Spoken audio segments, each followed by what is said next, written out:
On entend des mythes du style le cholestérol c'est mauvais pour la santé, ou alors faire du sport ça fait maigrir, il faut absolument boire 2 litres d'eau par jour. Il n'y a pas de raccourci possible lorsqu'on cherche à être en bonne santé, il faut s'éduquer. S'il y avait une chose à retenir sur le jeûne intermittent, ça serait quoi ?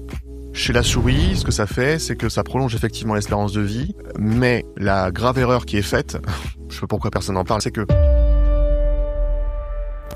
On voit plein de médecins qui délivrent de l'information et les gens leur font confiance. le statut de médecin a été confondu avec celui du sachant.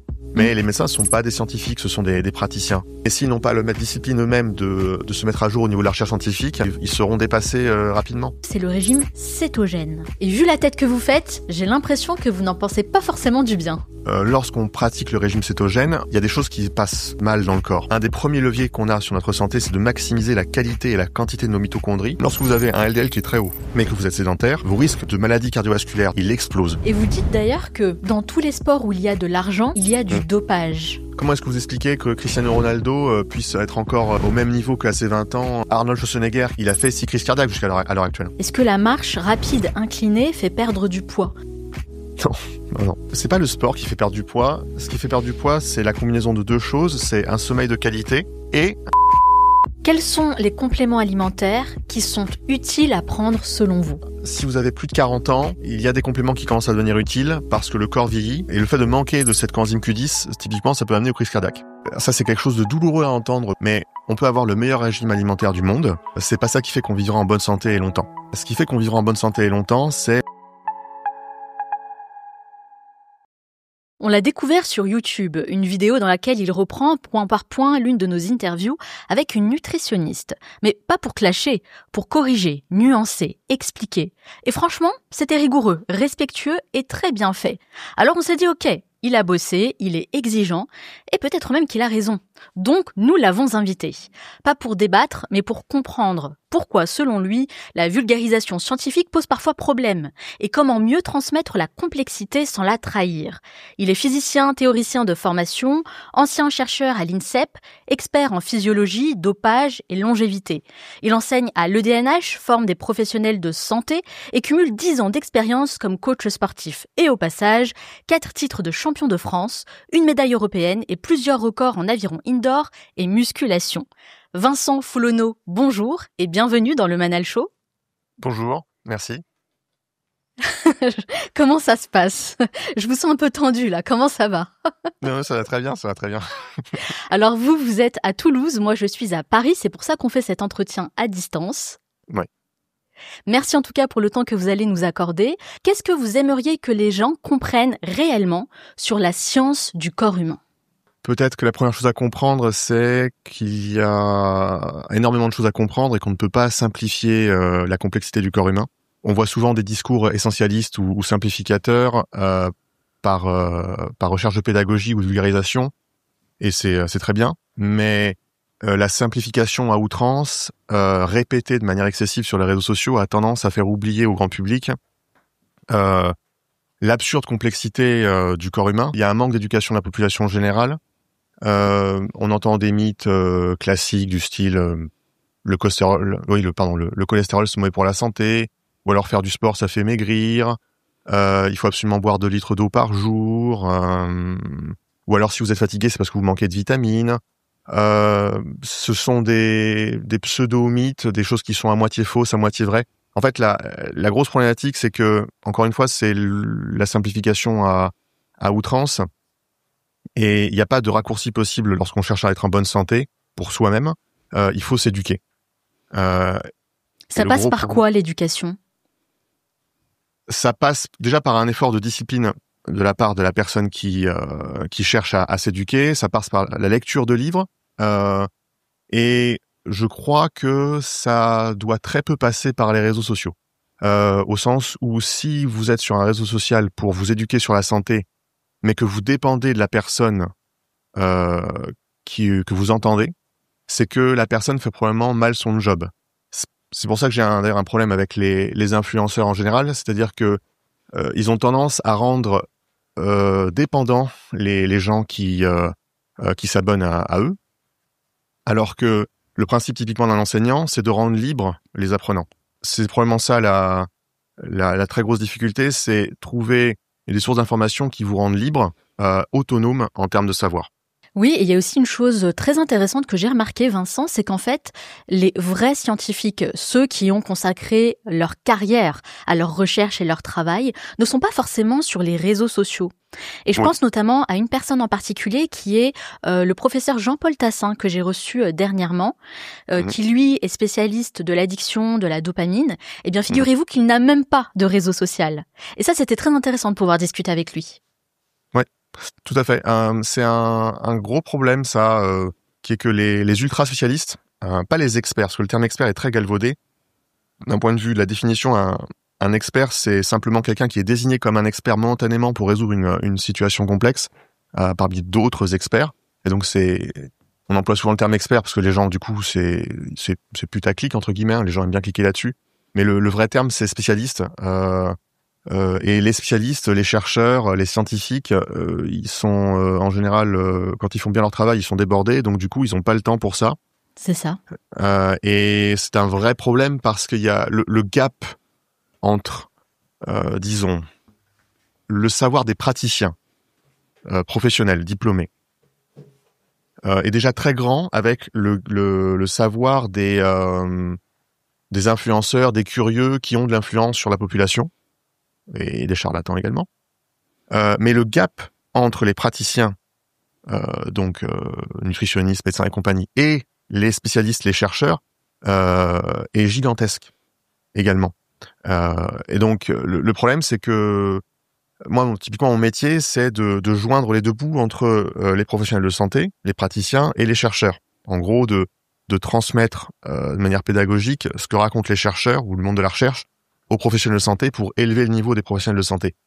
Une tristesse du monde moderne, c'est qu'on a un niveau de connaissance à l'échelle de l'humanité qui est absurde, littéralement, qui est même moi, par exemple, qui étudie la biologie du vieillissement depuis plus de 10 ans, qui passe ma vie à lire des articles scientifiques. Je lis, peut-être en 10 ans, j'ai dû lire, je lis entre 1000 et 2500 articles par an. Eh ben, même moi, je suis débordé par la complexité, je découvre toujours des choses.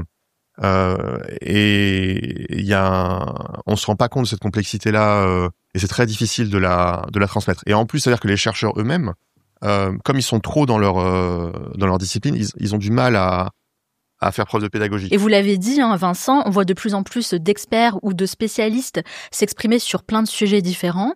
Nous, on fait partie clairement des plateformes qui leur donnent justement un espace pour s'exprimer. Mais moi, j'ai remarqué une chose très importante. C'est qu'en fait, il n'y a pas une seule vérité. Donc, ce que j'aimerais savoir, c'est concrètement, comment on fait pour rester à jour sur les dernières recherches? Vous, par exemple, Vincent, comment vous faites pour vous informer? Il y a une maxime philosophique qui dit que la vérité est ce qui est et la réalité est ce que l'on observe. La vérité, c'est plus le sujet des philosophes, des personnes qui sont dans la religion. La réalité, ce que l'on observe, c'est plus de l'ordre de la science, littéralement. Et donc, dire qu'il y a pas de vérité unique, en fait, c'est peut-être vrai, mais c'est pas le sujet de la science. Le sujet de la science, c'est d'observer les phénomènes, d'essayer de les comprendre, de les modéliser, en ayant tout à fait conscience que de toute façon, on raconte quelque chose qui n'est que partiellement vrai. On ne se rapproche de la réalité, mais de la vérité, pardon, mais on ne l'atteint jamais. La question, c'était comment est-ce que moi je me mets à jour, c'est ça? Il n'y a pas, encore une fois, de miracle. Il faut simplement lire des articles scientifiques. Le problème, c'est que lire un article scientifique, ça consiste pas simplement à lire le résumé, ce qu'on appelle l'abstract, ou la conclusion de l'article. Il faut aussi essayer d'analyser l'article. Ça demande des compétences particulières qui sont très spécifiques. Il faut comprendre ce qui est dit, il faut comprendre les biais méthodologiques, il faut comprendre également le contexte de recherche, donc connaître l'état de l'art sur le sujet en question. Tout ça, c'est un métier en soi. D'ailleurs, c'est mon métier. Et c'est quelque chose auquel n'ont pas accès la plupart des formations des praticiens, des professionnels de santé, même les médecins d'ailleurs. Ça, c'est une problématique aussi dont on parlera peut-être plus tard. Comment c'est possible que les médecins n'aient pas accès à ces recherches scientifiques? C'est pas qu'ils n'ont pas accès aux recherches scientifiques, c'est plutôt qu'ils n'ont pas accès à la méthodologie pour comprendre la science. Mais c'est parce que c'est pas leur métier. Ce sont des praticiens, ce sont des gens qui guérissent. Ils n'ont pas besoin de comprendre les fondements biologiques d'une maladie. Ils comprennent la physiopathologie afin de détecter la maladie, mais Je prends une analogie pour comprendre. Un médecin, c'est un peu l'équivalent d'un pilote de ligne, d'un pilote d'avion. Il comprend comment faire décoller l'avion, comment le piloter, le fonctionnement de l'aéroport, mais il ne sait pas créer le moteur de l'avion. Je comprends. Et ça, c'est la différence entre le praticien, donc qui amène les gens à voyager d'un point A à un point B, et donc pour guérir pour le médecin, et un théoricien, un chercheur, dont le but c'est de construire l'avion. Un chercheur ne sait pas guérir les gens. Il connaît pas les procédures médicales parce que c'est pas son métier. De la même façon que le médecin ne sait pas, ne connaît pas les méthodes scientifiques. Et donc, les médecins, du coup, ont forcément une petite formation scientifique, mais c'est un vrai sujet, c'est-à-dire on peut en discuter. Mais moi, ça me paraît quand même important et je trouve que c'est même un peu dangereux. Est-ce que justement, surtout dans l'univers de la santé, ce que vous nous dites en fait, c'est que ces professionnels-là ne sont pas forcément informés des nouvelles recherches et des nouvelles publications sur les sujets qu'eux-mêmes pratiquent. Ouais, c'est de l'ordre de l'autodiscipline personnelle, mais c'est vrai pour les médecins comme pour n'importe quel praticien. En fait, on les forme à soigner des gens, à réparer des gens, ce qui est une tâche extrêmement noble. Mais on peut pas les former à tout parce que il faudrait des années de plus. Déjà que la médecine c'est long, hein, les gens passent 10 ans de leur vie à étudier et à devenir des bons praticiens. Si en plus faut les former à devenir des chercheurs, il faut 5 ans de plus. Et ça amène souvent une confusion d'ailleurs dans la population en général parce que on entend souvent des médecins parler de recherche typiquement, mais les médecins sont pas des scientifiques, ce sont des praticiens. Et donc du coup, ils peuvent parfois confondre une causalité avec une corrélation. Ils peuvent ne pas comprendre les biais méthodologiques d'une étude. Et donc, par exemple, on en parlera après, mais dire que le jeûne intermittent, ça permet de régénérer les cellules ou ce genre de choses. Mais là, c'est comme si vous demandiez l'avis d'un pilote sur la conception du moteur. Et forcément, ça amène à des erreurs. On voit plein de médecins aujourd'hui sur les plateaux télé notamment qui délivrent de l'information et les gens leur font confiance. Oui, parce que ils font figure d'autorité. Ce sont ceux qui soignent. Et la perception le statut de médecin a été confondu avec celui du sachant, alors que ce sont encore une fois des praticiens. Ce sont des praticiens de très haut niveau. Hein. Encore une fois, ce sont des gens très intelligents qui ont fait des années et des années d'études. Mais s'ils n'ont pas la discipline eux-mêmes de se mettre à jour au niveau de la recherche scientifique, eh ben, ils seront dépassés rapidement. Alors, je vous propose, Vincent, d'entrer dans le sujet de l'alimentation. Vous l'avez dit tout à l'heure, la nutrition, c'est hyper important, ça prend beaucoup de place et je pense que vous avez beaucoup de choses à nous dire. On voit passer énormément de tendances alimentaires. Alors, il y a cétogène, jeûne intermittent, régime paléo et j'en passe. C'est finalement très difficile de s'y retrouver. Quel regard vous portez là-dessus ? Je vais prendre l'exemple du régime intermittent, du régime du fasting, le régime intermittent ou le jeûne. Le jeûne intermittent. Le jeûne intermittent. Lorsque c'est quelque chose qui est étudié depuis 40-50 ans au niveau de la recherche. Quand ça se passe d'un point de vue scientifique, d'abord on étudie les effets du jeûne sur des tout petits organismes qui sont très loin de l'être humain, des bactéries, des vers de terre, voilà, des mouches. Et puis, on se rend compte que chez ces organismes-là, le fait de les faire jeûner, ça augmente leur espérance de vie de 50%. Donc, on se dit, bon, ok, c'est pas des êtres humains, mais il y a peut-être une piste à explorer. Donc, on fait ça ensuite chez des organismes plus gros, idéalement des mammifères. Donc, la souris, qui est un organisme beaucoup plus gros. Et puis, pareil, on se rend compte que lorsqu'on fait des procédures de jeûne intermittent ou de jeûne prolongé, les souris vivent 30% plus longtemps dans les meilleurs des cas.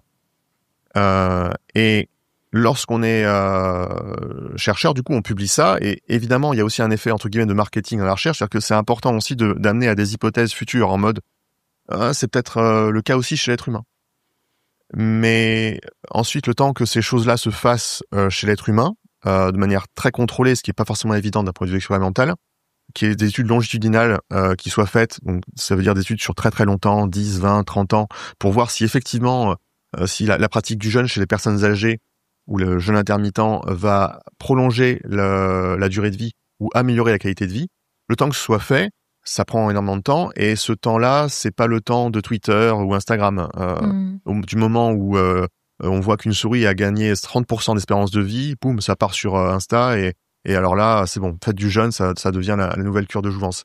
Et c'est aussi à celui qui va réussir à surfer sur la nouvelle tendance. C'est un peu la course au contenu, hein. Oui, mais ça, c'est plus des problématiques. Oui, bien sûr. D'ailleurs, à ce propos, ça, c'est aussi une réflexion intéressante. Je fais juste une petite aparté par rapport à ça, mais je crois sincèrement aussi que si les podcasts comme le vôtre existent, si les influenceurs existent aussi fortement, c'est clairement parce qu'il existe un vide dans la population qui n'est pas comblé d'un point de vue académique, d'un point de vue structurel, par les institutions dans l'enseignement sur la santé. Si on apprenait aux enfants à être en bonne santé avec une progression, une fiche pédagogique scientifique bien écrite, peut-être que les gens auraient moins besoin d'avoir des idoles ou des références type podcast pour être en bonne santé. Donc, des cours de nutrition à l'école, dès le plus jeune âge. Dès le plus jeune âge, pas forcément, mais à partir de 12-13 ans. Quelque chose comme ça, puisque c'est à partir du début de l'adolescence que au niveau il y a des changements hormonaux très importants et des changements au niveau de la circuiterie du cerveau sur les mécanismes de la récompense qui sont enclenchés. Et si le cerveau est mal ajusté par rapport à ça, ça peut créer un adulte très dépendant de la notion de plaisir et donc amener à des comportements plus facilement addictifs. Ça, c'est tout un autre sujet, mais vous avez raison, apprendre ce qu'on n'apprend pas à l'école. Et c'est la raison principale pour laquelle on a lancé ce podcast. Oui, mais donc typiquement, oui, ça comble un vide qui probablement ne sera pas comblé avant très très longtemps par nos institutions. Donc c'est normal que ça existe. Et après, c'est le jeu ensuite d'amener toujours des nouvelles news. C'est un peu comme les journaux. C'est à laquelle info la plus croustillante et la plus percutante, pas forcément juste, va ramener le plus de clics et donc le plus d'abonnés. Bon, c'est un jeu qui est assez normal, mais dans ce jeu, ça reste important de se rapprocher quand même de la réalité scientifique des choses, et je pense que on s'en détourne un peu trop souvent, et c'est la raison de ma présence ici. Vous avez parlé tout à l'heure du jeûne intermittent. Moi, c'est un sujet qui m'intéresse énormément. Aujourd'hui, est-ce que vous pouvez nous dire, Vincent, ce qu'on sait réellement sur le jeûne pour les êtres humains ? Alors, pour le jeûne intermittent, donc je rappelle ce que c'est que le jeûne intermittent. Le jeûne intermittent, le protocole classique, c'est un jeûne de 16 heures sur 24, idéalement, sur la journée. Chez la souris, ce que ça fait, c'est que ça prolonge effectivement l'espérance de vie et ça améliore ce qu'on appelle l'autophagie cellulaire. L'autophagie cellulaire, c'est les capacités qu'a une cellule à recycler ses déchets. Et c'est très puissant et très réel au niveau des souris. D'accord. Mais on prolonge ça à l'être humain et la grave erreur qui est faite, je sais pas pourquoi personne n'en parle, mais c'est pourtant quelque chose de très connu en science, c'est que le cycle métabolique d'une souris n'est pas du tout celui d'un être humain. 24 heures pour une souris, c'est à peu près 5 jours pour un être humain. Ah, d'accord. Ouais. Donc ça veut dire que 5 ou 7 jours. Oui, ça, plutôt 7 jours même. Donc ça veut dire que, oui, c'est ça. Donc, si vous voulez faire du jeûne intermittent en appliquant exactement le même protocole expérimental que les souris, il faudrait jeûner pendant 5 jours. Et pendant les 2 jours restants, donc le week-end, il faudrait avoir les apports alimentaires de la semaine, notamment au niveau protéique. Parce que si vous n'avez pas assez de protéines, ça marche clairement pas. Parce que les souris, elles sont le reste de leur portion, on va dire, journalière, est donné dans les 8 heures restantes. Ok. Personne ne fait ça. Personne ne fait ça. Ben non. Et les gens qui ont testé ça chez l'être humain ont vu que c'était complètement inefficient. En partie par le fait qu'on a un système digestif qui n'est pas tout puissant. On peut pas absorber l'équivalent de 7 jours de nourriture en seulement 2. Et ça peut être dangereux même, non ? Oui, carrément, bien sûr. Et en plus, c'est pas compatible avec le mode de vie d'un être humain, avec le travail, etc. Parce qu'il faut savoir aussi que les souris, elles n'ont rien à faire. Hein. Elles sont dans une cage. Et d'ailleurs, cette problématique-là, c'est un biais expérimental. C'est que, comme elles ne bougent pas la journée, effectivement, la restriction alimentaire sous cette forme-là, ça fait sens. Mais dès qu'on parle il faudrait tester sur un animal qui bouge tout le temps, là, pour le coup, je suis pas du tout sûr que le jeûne intermittent soit fonctionnel. Mais alors pourquoi les recherches scientifiques sont réalisées sur des souris ? Est-ce que les résultats sont toujours biaisés ? Alors, les résultats sont toujours biaisés, ça c'est sûr. Toujours biaisés.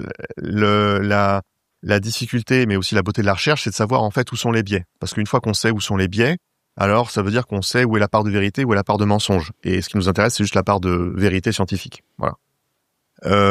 Maintenant, pourquoi est-ce qu'on fait ça sur les souris et pas sur des êtres humains ? Parce que vous pouvez faire des choses sur les souris qui sont éthiquement acceptables d'un point de vue scientifique et pas sur l'être humain. Des mutations génétiques forcées pour, par exemple, couper certains processus métaboliques qui vont raccourcir l'espérance de vie de la souris de 50%.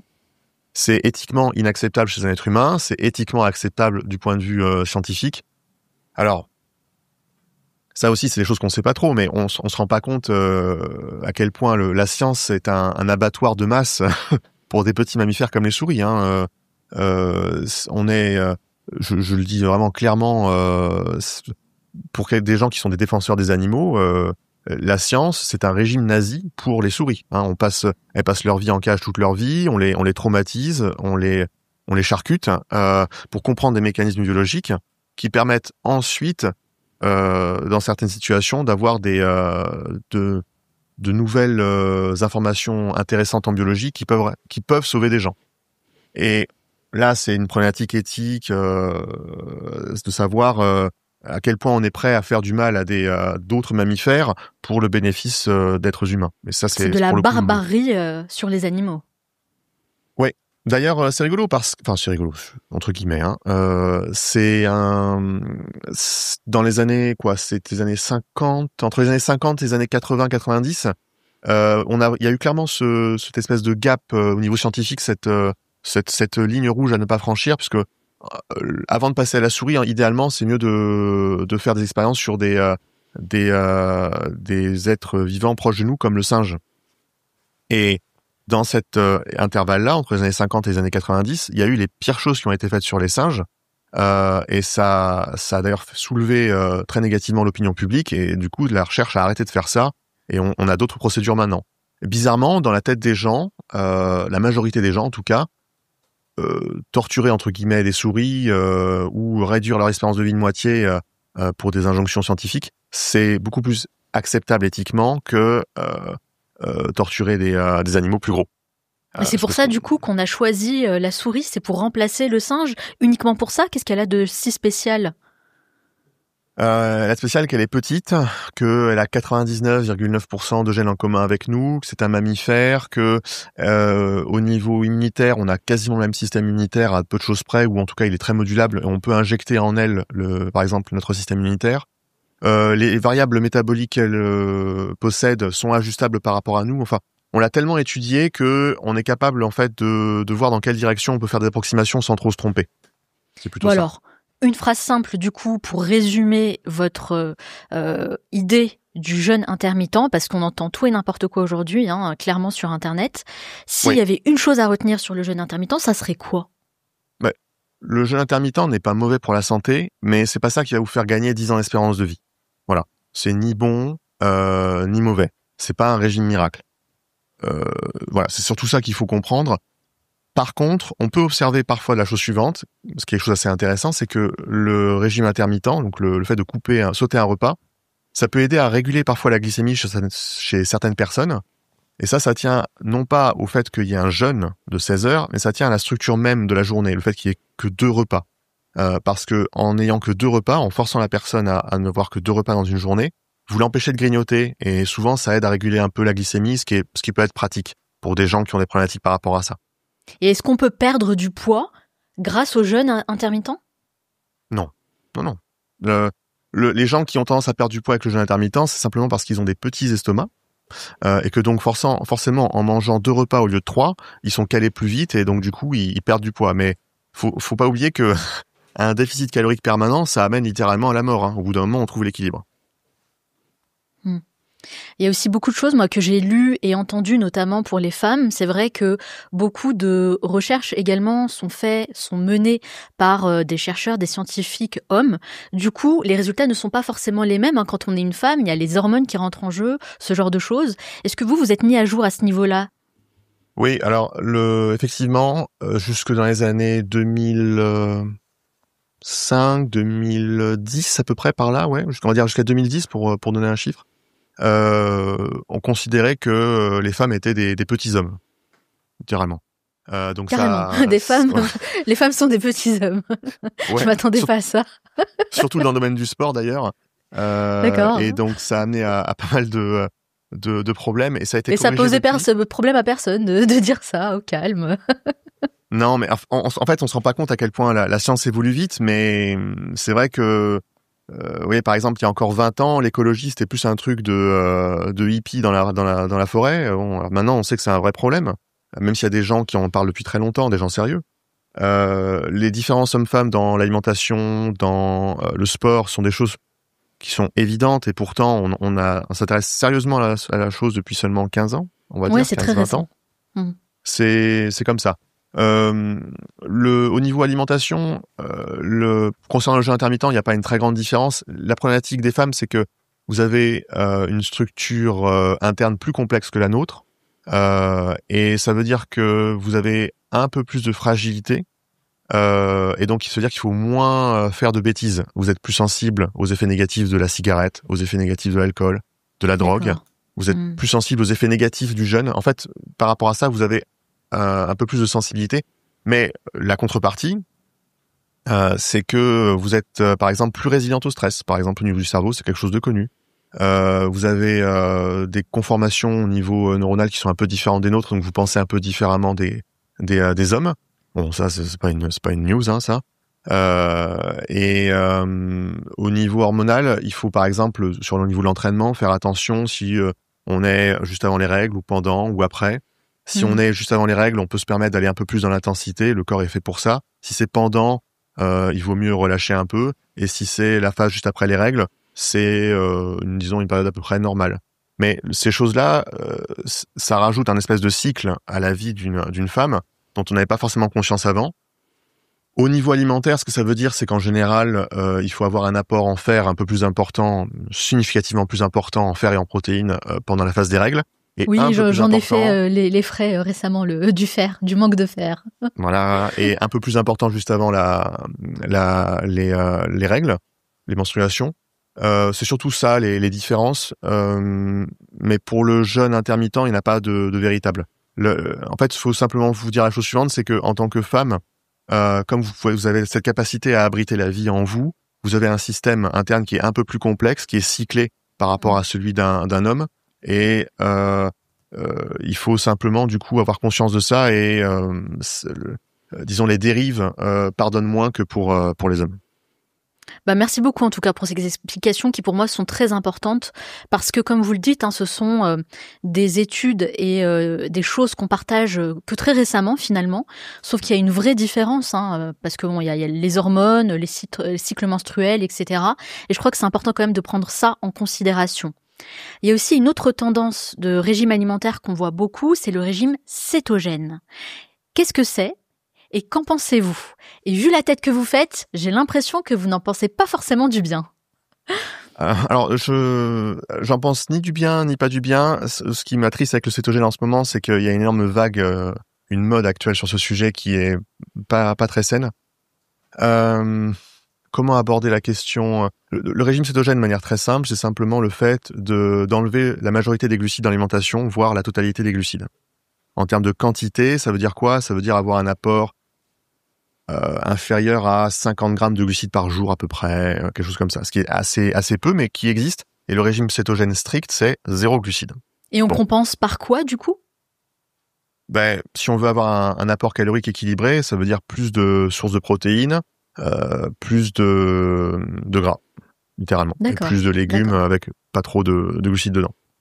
Voilà, c'est ça que ça veut dire.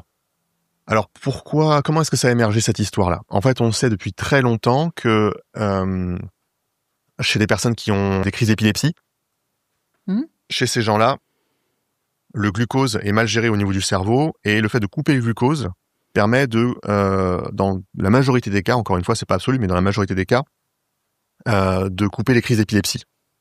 Dans ce contexte, le régime cétogène est très utile pour guérir de cette problématique médicale-là. Ok. Sauf qu'il a été élargi. Il a été élargi ensuite parce que, alors c'est assez compliqué d'expliquer ça. En fait, on s'est rendu compte que d'un point de vue évolutif, les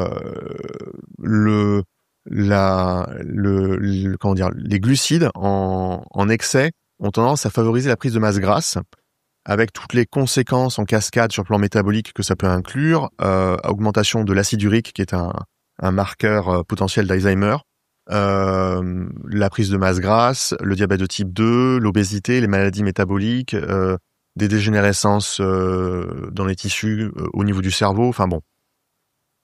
Et du coup, le raisonnement a été le suivant, c'est que on se dit, ok, si en fait on supprime les glucides, est-ce que simplement on ne prévient pas tous ces trucs-là? Et alors en fait la réponse, en réalité, est non, malgré ce qui est entendu sur les réseaux sociaux. Et je vais élaborer, mais du coup ça va être un peu compliqué, donc je vais essayer de détailler mon propos pédagogiquement. Oui, je compte sur vous. Alors, du coup, je vais prendre le cas de nos ancêtres. Un des propos c'est vrai aussi avec le régime paléo, c'est de dire que, en gros, on mangeait très peu de sucre ou de sources de glucides au néolithique, c'est-à-dire il y a 10 000 ans ou avant. Maintenant, je précise tout de suite, il n'y a pas il n'y a pas un sucre, il y en a plusieurs. Essentiellement, vous avez au niveau en interne le glucose et le fructose, qui est géré par les cellules. Le glucose, d'un point de vue métabolique, d'un point de vue biochimique, est parfaitement utilisé à 100%, il n'y a aucun souci. Par contre, le fructose, alors en fonction des chercheurs, parce que là aussi c'est variable, c'est au-delà de 25 grammes à 50 grammes par jour, en fonction des dires des uns et des autres, le corps, en particulier le foie, ne sait plus l'absorber correctement pour en faire de l'énergie, et ça va être décomposé restructuré en gras. Ok ? Et en plus, par-dessus ça, le fructose au niveau cellulaire va tendance à faire décroître l'activité des mitochondries, les centrales énergétiques de nos cellules, qui sont primordiales pour la santé. Et donc là, c'est vrai que j'en ai pas trop insisté là-dessus, mais un des premiers leviers qu'on a sur notre santé, c'est de maximiser la qualité et la quantité de nos mitochondries. Et ça passe par l'activité physique, et en particulier le cardio, puisque c'est par le cardio qu'elle se développe. Et donc forcément, si l'excès de fructose va diminuer la qualité de vos mitochondries, ça engendre en cascade toutes les maladies métaboliques possibles.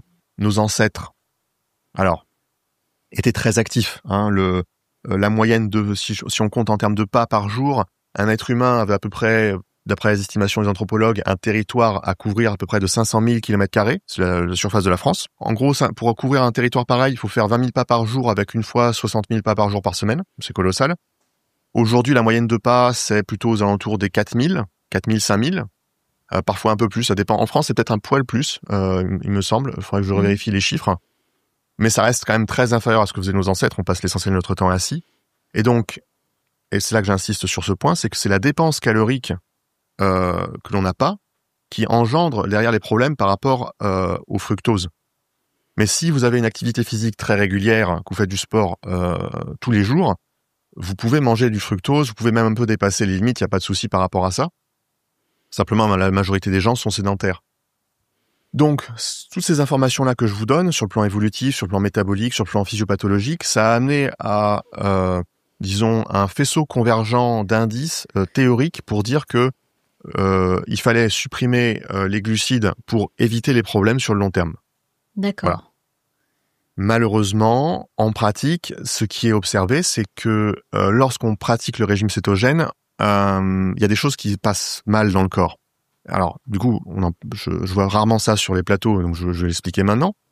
Par exemple, dans votre cerveau, vous avez des neurones, les neurones GABAergiques, qui sont responsables de votre humeur et en particulier de votre bien-être. Ces neurones-là, ainsi que les astrocytes, ce sont des cellules support aux neurones qui donnent de l'énergie aux neurones, sont très très très dépendantes du glucose. Lorsque vous n'avez pas de glucose, vous avez un autre substrat d'urgence qui est fourni, qu'on appelle les corps cétoniques. Et le problème, c'est que typiquement ces cellules-là, pour ne citer qu'elles, si elles fonctionnent qu'avec des corps cétoniques, ou elles peuvent quand même, elles auront quand même un peu de glucose à disposition pour des raisons biochimiques complexes, mais très très peu. Ça peut amener à de la dépression, ça peut amener à des variations d'humeur importantes, ça peut amener à des dérégulations de la perception de la satiété ou de la faim, donc à des dérégulations des habitudes alimentaires. Donc déjà rien qu'au niveau de la psyché, c'est une petite torture de vivre en fait en mode urgence pour les neurones. Ça c'est un point au niveau du cerveau. Le premier talon d'Achille pour le régime cétogène, ça reste les reins, parce que lorsqu'on est en régime cétogène, en mangeant trop de graisse, beaucoup de graisse, beaucoup de protéines, mais pas beaucoup de glucides, il y a ce qu'on appelle une diurèse, si je me rappelle bien, cétonique. Ça veut dire quoi ? Ça veut dire qu'on exècre trop de minéraux, d'électrolytes, et donc on se retrouve déshydraté, on fatigue les reins pour rien. L'excès de protéines, lorsqu'il n'y a pas assez de glucides et trop de graisse, ça peut aussi amener à fatiguer les reins, la filtration des reins de manière excessive. On voit souvent des calculs rénaux qui apparaissent. Au niveau de la vésicule biliaire, c'est pareil. L'excès de graisse, ça peut fatiguer la vésicule biliaire et on voit des calculs à ce niveau-là, donc des petites pierres qui viennent boucher les canaux de transport. Ça peut amener à des pancréatites dans la pire des situations. L'excès de graisse, ça fait beaucoup, hein. L'excès de graisse, ça peut également provoquer, si ce sont des graisses saturées, parce que le problème, c'est que pour régime cétogène, il faut manger absolument très proprement, sinon ça fait exploser les problématiques. Mais même en mangeant très proprement, l'excès de graisse, ça peut amener à de la dysbiose, plutôt pas de la dysbiose, mais de la perméabilité intestinale. Ça veut dire que votre intestin a tendance à laisser un peu plus facilement passer des choses dans le sang alors qu'elles ne devraient pas. Et ça amène une inflammation de bas grade dans l'organisme. Donc ça amène aussi à des problèmes. Et en réalité, du coup, il y a aussi des variations génétiques. Vous avez des personnes qui sont plus aptes pour ce genre de mode alimentaire et d'autres qui ne le sont pas du tout. Ça, c'est des variations qu'on ne peut pas deviner en amont. Mais la majorité des gens, a priori, ne sont pas faites pour cela. Et les gens qui sont faits pour ça, le régime cétogène peut marcher sous seule condition que ces personnes-là fassent beaucoup de cardio. Parce que si vous êtes sédentaire et que vous avez un régime cétogène, on sait que ça fait monter le LDL très haut. Le LDL, c'est un transporteur du cholestérol, et d'un point de vue épidémiologique, c'est une certitude à l'heure actuelle. Lorsque vous avez un LDL qui est très haut, mais que vous avez une activité physique faible ou que vous êtes sédentaire, vos risques de maladies cardiovasculaires, de plaques d'athérome, de ce genre de choses, il explose. C'est du plus 300% au cours de la vie. Oui, c'est colossal. Donc juste pour résumer pour ce régime cétogène, parce que vous nous avez délivré beaucoup d'informations et c'est très important, mais si je devais comprendre une seule chose, en fait, j'ai l'impression que le vrai problème avec le régime cétogène, c'est que ça engendre de nombreux dérèglements. Et c'est ça le vrai souci. Oui, je prends une analogie, d'accord ? Comme ça sera mieux. En fait, enlever les glucides, ça revient à enlever un moteur hybride, le corps humain, un des carburants essentiels du corps, en croyant à tort que faire fonctionner le moteur sur le carburant de réserve, le carburant d'urgence, est bénéfique pour la santé. Alors que en fait, le corps est fait pour utiliser certains substrats ou d'autres en fonction des situations. Et donc ça revient à enlever de la plasticité, une capacité d'adaptation à l'organisme, le fait de se mettre en cétogène. Quand on est sédentaire et qu'on vit en permanence dans un environnement aseptisé, c'est pas très grave à court terme. Mais dès qu'on a une maladie, dès qu'on a un stress chronique, en fait, cette adaptabilité qu'a le corps, qu'on lui a supprimée, ça peut aggraver les problèmes. Ce que vous nous dites aussi, Vincent, c'est que le sucre, c'est pas forcément un problème. Ce qu'il faut, c'est pratiquer plus de sport. Oui. Avoir une meilleure activité physique. Oui. Ça, c'est quelque chose de douloureux à entendre pour mes étudiants en nutrition. Mais on peut avoir le meilleur régime alimentaire du monde, parfaitement adapté à sa génétique, en admettant qu'on la connaisse. C'est pas ça qui fait qu'on vivra en bonne santé et longtemps. Ce qui fait qu'on vivra en bonne santé et longtemps, c'est le mouvement. C'est le fait de bouger et d'avoir une alimentation en adéquation avec cette activité physique-là. Autrement dit, l'alimentation est un support de la santé, mais c'est pas le vecteur de la santé, c'est pas le moteur. Le moteur de la santé, c'est le sport, l'activité physique, le fait de bouger, en particulier le cardio, en priorité, parce qu'on est des créatures d'endurance.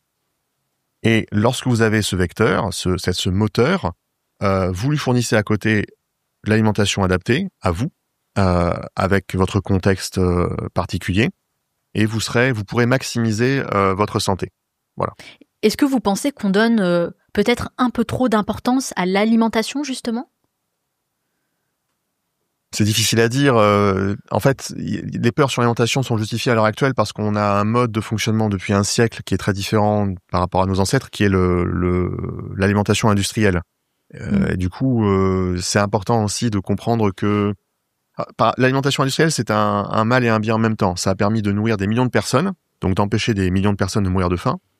Et malheureusement, le travers de ça, c'est que manger en excès de l'alimentation seulement industrielle et oublier les fruits et les légumes qui sont peut-être moins appétissants pour certaines personnes, ça amène à des problèmes de santé graves. Et donc, c'est normal que ça soit un sujet qui revient très régulièrement dans le débat public. C'est normal. Ouais. Donc, vous dites que ce qui permet de rester en bonne santé, c'est vraiment le mouvement, l'activité physique. Oui. Alors, pourquoi je dis ça ? Il existe à l'heure actuelle 12 marqueurs fondamentaux du vieillissement. Parmi ces 12 marqueurs fondamentaux, les 2 leviers sur lesquels on a le plus d'impact, c'est 1, les mitochondries, et 2, notre système digestif. Voilà. Si vous avez un système digestif en excellente santé, finalement, ça vous donne la capacité à absorber les nutriments dont vous avez besoin, donc c'est très important. Et 2, donc les mitochondries, elles se développent par le cardio. Voilà. Le cardio, d'accord. Et du coup, ça, ce sont les marqueurs du vieillissement, mais ça veut dire qu'à l'inverse, si vous développez positivement ces marqueurs-là, ça veut dire que vous ralentissez le vieillissement. On ne peut jamais l'inverser, on ne peut que le ralentir. Donc, si vous faites du cardio toute votre vie, et qu'en plus vous avez un système digestif de qualité qui vous permet de manger tout et n'importe quoi au sens de manière variée sans que vous ayez des maux de ventre et que vous passiez votre vie aux toilettes, vous allez naturellement améliorer votre santé et donc potentiellement augmenter votre longévité. D'ailleurs, Vincent, vous dites que la masse musculaire, c'est l'un de nos meilleurs boucliers immunitaires. Est-ce que vous pouvez nous expliquer pourquoi ? Effectivement, le cardio, c'est important et la masse musculaire aussi. Alors, c'est très différent. La raison est très, très différente. Un des marqueurs fondamentaux du vieillissement, c'est le système immunitaire. Bon, le système immunitaire, c'est très complexe. Donc, je vais essayer de simplifier le propos pour amener la question de la masse musculaire. Votre système immunitaire se découpe en 2. Vous avez le système immunitaire inné, qui est en gros une espèce de réponse automatique du corps, qui se fait de manière automatique, et le système immunitaire acquis, où vous avez des cellules d'immunité spécialisées qui vont répondre à une attaque particulière en fonction de la mémoire qu'elles ont du passé. Donc c'est très très particulier, c'est très complexe ce mécanisme-là. Comment ça se passe ? De manière simplifiée, vous avez dans la moelle osseuse des petits soldats naïfs, donc qui sont en slip avec une cuillère en bois, qui naissent, ça c'est dans la moelle osseuse, ce qu'on appelle les cellules hématopoïétiques. Et ces cellules vont aller se faire entraîner dans une caserne, qui est le thymus, qui se trouve en dessous, au niveau de la gorge en dessous. Et ce thymus, c'est la caserne militaire, et ce petit soldat naïf qui est en slip et avec une cuillère de bois se transforme en chevalier avec armure et une kalachnikov. Bon, bref. Et du coup, ensuite, elle peut avoir une réponse adaptée, spécifique, spécialisée contre un élément pathogène, un dragon, un alien, peu importe. Et le truc, c'est que le thymus, il subit ce qu'on appelle une involution au cours de la vie. Ça veut dire quoi ? Ça veut dire que il est croissant, il grandit jusqu'à 3-4 ans, il me semble, et ensuite, après, à partir de 5 ou 6 ans, son volume, son fonctionnement commence à décroître tout au long de la vie, et à 70 ans, ça n'est plus qu'une petite masse de gras informe, quasiment plus fonctionnelle, ou très très peu. Or, si votre immunité acquise, donc votre capacité à vous adapter à des nouveaux virus, comme le Covid, n'est plus du tout fonctionnelle, vous pouvez pas réagir immunitairement et vous allez mourir, littéralement. La question est de savoir comment est-ce qu'on peut ralentir l'involution du thymus pour qu'il soit un peu plus fonctionnel un peu plus longtemps. On sait que cette caserne militaire, en fait, si elle, en partie, subit cette involution, cette décroissance, c'est parce qu'il y a de moins en moins de soldats naïfs qui arrivent jusqu'à la caserne. Il y a de moins en moins de cellules hématopoïétiques, de soldats, qui viennent de la moelle osseuse. Cette moelle osseuse, elle est dépendante dans son activité de la masse osseuse, et cette masse osseuse est dépendante dans sa densité de la masse musculaire. On y vient. Voilà, je suis désolé, c'était un peu long. Non, mais au moins je comprends, c'est le déroulement de votre réflexion qui est très intéressante. Oui, c'est de la science. Hein. Donc, le fait d'avoir une masse musculaire plus importante permet d'avoir plus de moelle osseuse, donc d'avoir plus de soldats produits, et donc derrière d'avoir un thymus un peu plus fonctionnel plus longtemps. Alors, c'est pas miraculeux, hein. Ça va pas doubler la quantité de l'activité de votre système immunitaire acquis, mais ça varie entre 5 et 15% de plus. Mais 5 à 15% de plus, ça peut être la différence entre la vie et la mort quand on a 70 ans, 80, 90. Tout simplement. Voilà. Donc, ne serait-ce que par ce biais-là, la masse musculaire est primordiale à entretenir tout au long de la vie pour simplement être en bonne santé. Et pour vous, quelle est la meilleure façon justement d'entretenir cette masse musculaire ? Quelque chose de simple que tout le monde peut faire et pratiquer au quotidien. Un peu de musculation à la maison, du vélo. Voilà. Et vous, qu'est-ce que vous faites à titre personnel ? Alors moi, c'est un peu différent. J'ai un passé sportif très, on va dire, avancé. comme vous l'avez mentionné au début. Donc, en plus, il s'avère que je suis quelqu'un qui a tendance à réfléchir beaucoup, voire un peu trop, et je suis un peu anxieux par nature. J'ai besoin du sport pour me réguler émotionnellement. Et donc, je fais, même si je suis à la retraite sportive à l'heure actuelle, je fais quand même 15 heures de sport par semaine. Ah oui, quand même. C'est un minimum pour moi, mais on peut pas demander de faire ça aux gens. Donc bon, du coup, je fais beaucoup d'ergomètre, je fais de la force, je fais de la musculation un peu à côté pour la prévention des blessures. Voilà, c'est un contexte qui est particulier à ma vie. Et dans quelle mesure il faudrait développer sa masse musculaire? En gros, combien d'heures par semaine, en fait? Il faut pratiquer une activité qui nous permette justement de développer cette masse musculaire. Alors, la réponse, c'est pas vite répondu. La problématique, c'est que ça prend du temps de développer la masse musculaire, mais ça prend moins de temps pour la maintenir. Donc, plus vous y prenez tôt, plus vous entraînez jeune, plus vous créez de la masse musculaire jeune, et donc vous y consacrez du temps, plus ensuite il sera facile de la maintenir en y consacrant moins de temps dans la semaine. Ça veut dire quoi? Ça veut dire que c'est à peu près du 3 pour 1. C'est-à-dire que pour 3 heures d'activité pour créer de la masse musculaire, il vous faut à peu près seulement 1 heure pour la maintenir. C'est à peu près ça le ratio.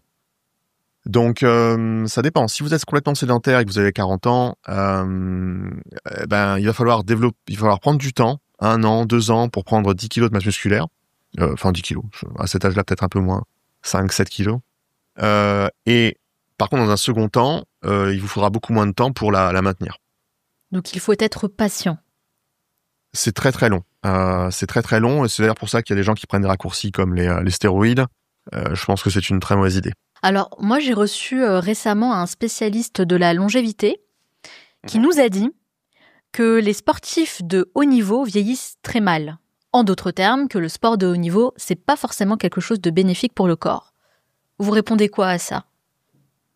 Je réponds que les études épidémiologiques sur le sujet disent le contraire. Il y a des études très intéressantes qui ont mesuré la qualité de vie et la longévité des athlètes olympiens, donc des gens qui sont qualifiés pour les Jeux Olympiques. Donc on est quand même sur un club très élitiste de sportifs. Et ces gens-là vivent en moyenne entre 5 et 10 ans de plus que la population moyenne générale. Voilà. En revanche, ils vivent tous au moins 10 ans de moins que les êtres humains sédentaires qui vivent le plus longtemps. Autrement dit, il y a très peu de super centenaires, des gens qui dépassent les 100 ans chez les athlètes de très haut niveau qui ont été olympiens. Mais en revanche, ils vivent en moyenne 5 à 10 ans ou de plus que voire 12 ans d'ailleurs pour certains cas, que la population générale. Donc, qu'est-ce que la nuance, elle est où? Qu'est-ce que je dois comprendre exactement? La nuance, c'est que en étant sportif de très haut niveau, vous accédez à un mode de vie, à une discipline, à une qualité de vie qui est très supérieure, mais à cause de l'activité intense extrême, vous perdez l'accès potentiel à vivre entre 100 ans et 115 ans. Probablement. Voilà. Bon, c'est peut-être pas la partie la plus intéressante de la vie. Mais pourquoi? Parce qu'on use le corps? Oui, probablement, ouais. Sans parler des produits dopants aussi, parce qu'il y a cette problématique-là. Aux Jeux Olympiques, il y a quand même beaucoup de dopage aussi. Et malgré le fait d'avoir une alimentation très saine, un mode de vie très sain, un sommeil optimisé, une activité physique extrêmement régulière, le fait de pousser l'organisme comme ça fait que on a probablement un gap qu'on ne peut pas dépasser par rapport à des gens qui sont en économie d'énergie tout au long de leur vie. Cependant, on a quand même en moyenne une vie plus longue que la majorité des gens. C'est-à-dire que la plupart des sportifs de haut niveau qui ont été olympiens, ils vivent jusqu'à 95 ans sans souci. D'accord. Maintenant, attention, il faut bien distinguer aussi certains sports comme les sports à impact. La boxe, le rugby, les sports de contact cassent les athlètes. Le football américain, par exemple.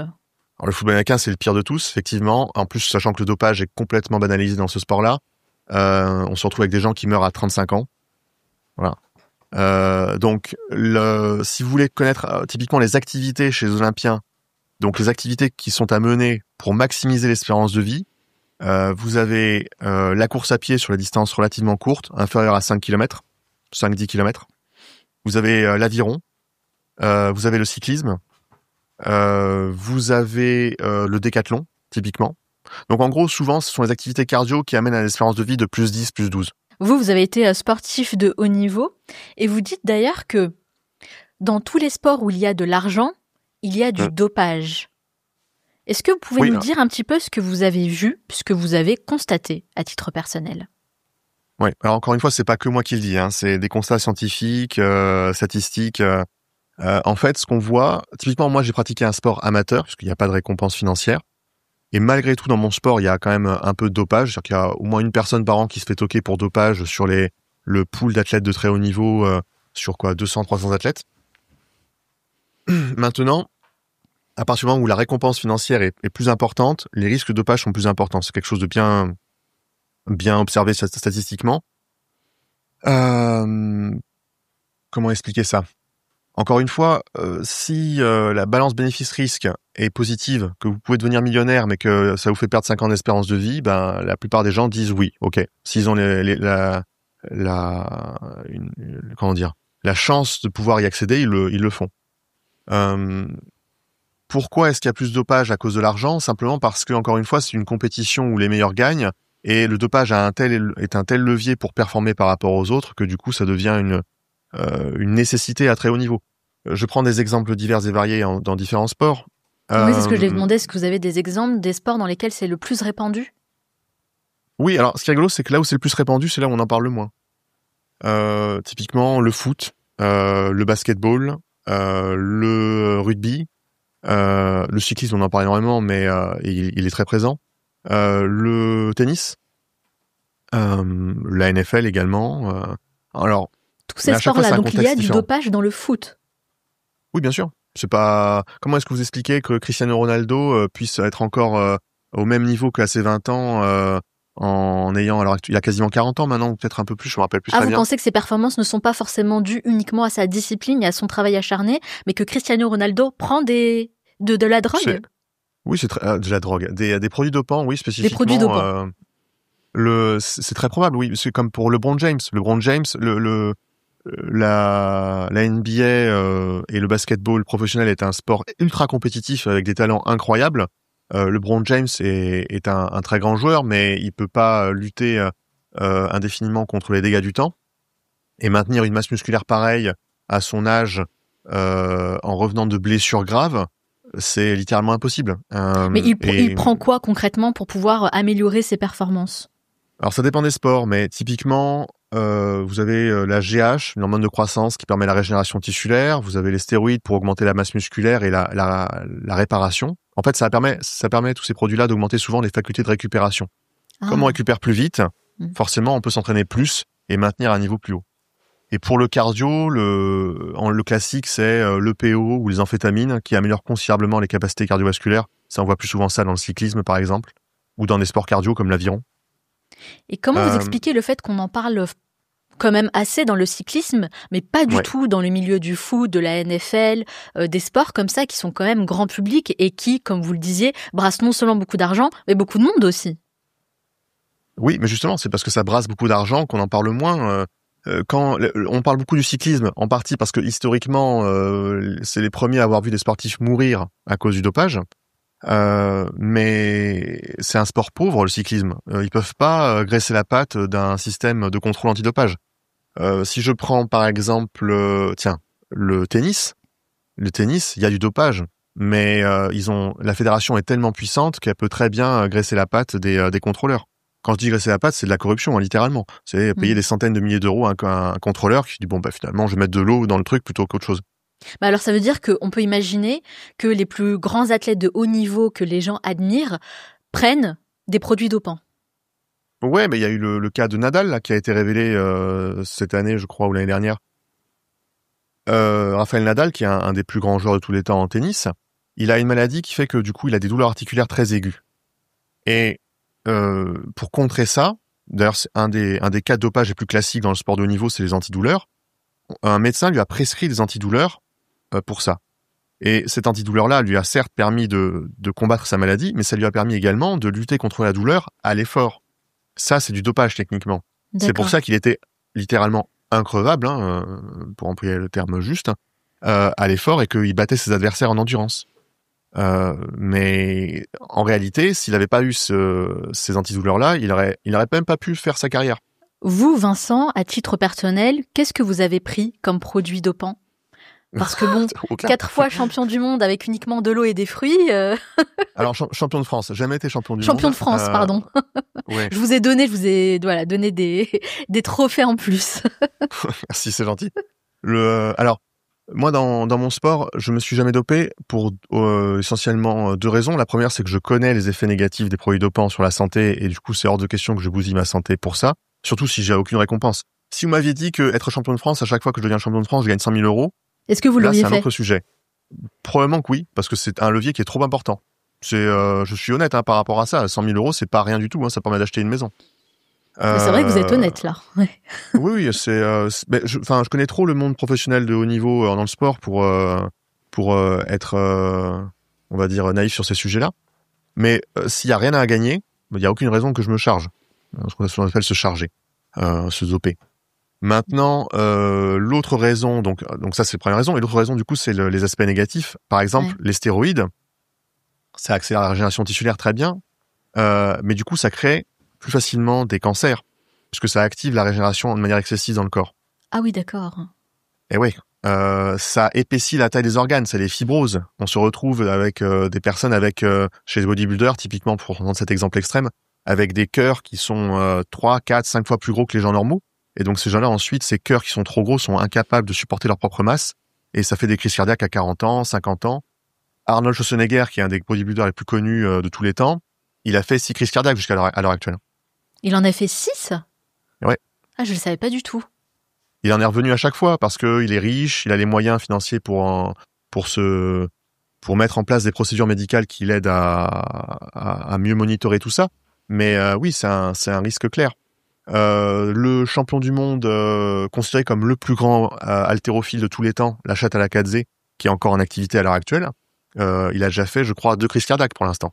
Alors, chez les pros, ok, d'accord, je peux le concevoir, je peux le comprendre en tout cas. Le concevoir, non, mais je peux le comprendre.